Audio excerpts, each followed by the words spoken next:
Entre épuisement des ressources naturelles et changement climatique, il est aujourd'hui essentiel de sortir d'une économie linéaire, où l'on produit, consomme et jette, pour aller vers une économie circulaire.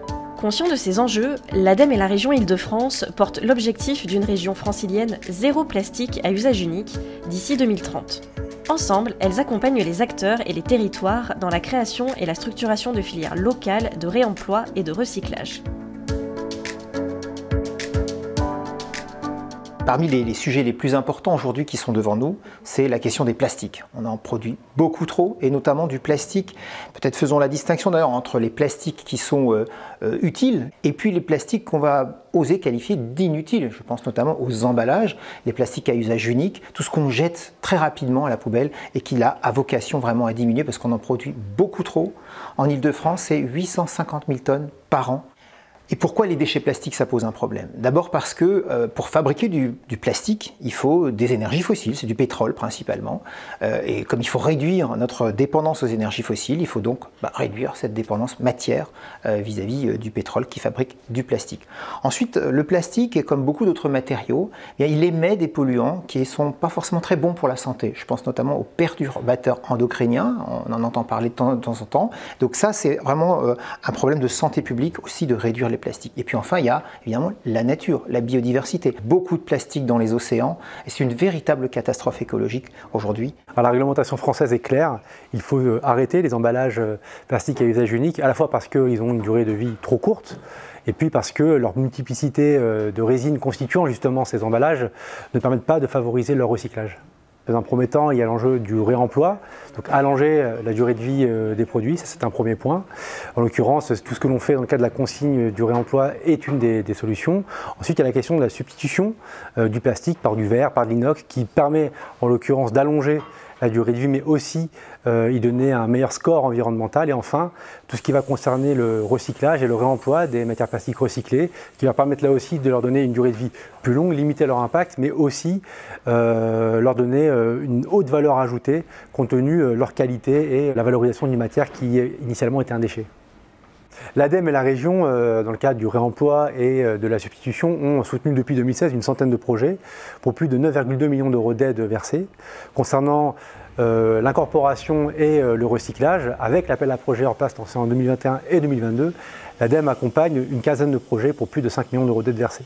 Aujourd'hui, on a des organismes qui sont agréés par l'État et vont avoir un rôle de structurer une filière de traitement et de collecte des déchets. Donc ces éco-organismes sont financés par des éco-contributions. Grosso modo, à chaque achat d'usage d'un équipement, une éco-contribution est versée à l'éco-organisme. Elle devra ensuite financer différents projets de traitement et de collecte. Le rôle de l'ADEME dans tout cela, c'est de superviser et de coordonner la mise en place de ces éco-organismes, tout particulièrement sur la filière textile, bâtiment et emballage, via la responsabilité élargie aux producteurs qui permet, en l'occurrence, d'accélérer le mouvement de développement de ces filières de réemploi, de substitution ou encore de recyclage.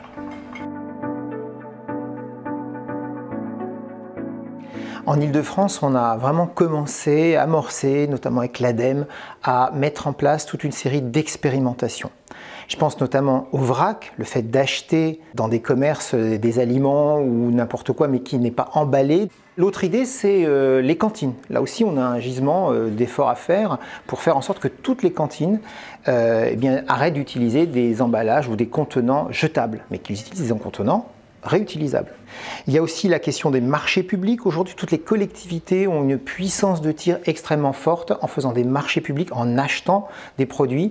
Et l'idée, c'est que ces collectivités locales, dans les marchés publics, achètent des produits qui sont issus du réemploi, issus du recyclage, qui favorisent justement cette économie du plastique recyclé, cette économie du réemploi du plastique qui est absolument fondamentale. Et il y a une puissance de tir des collectivités locales qui est très importante.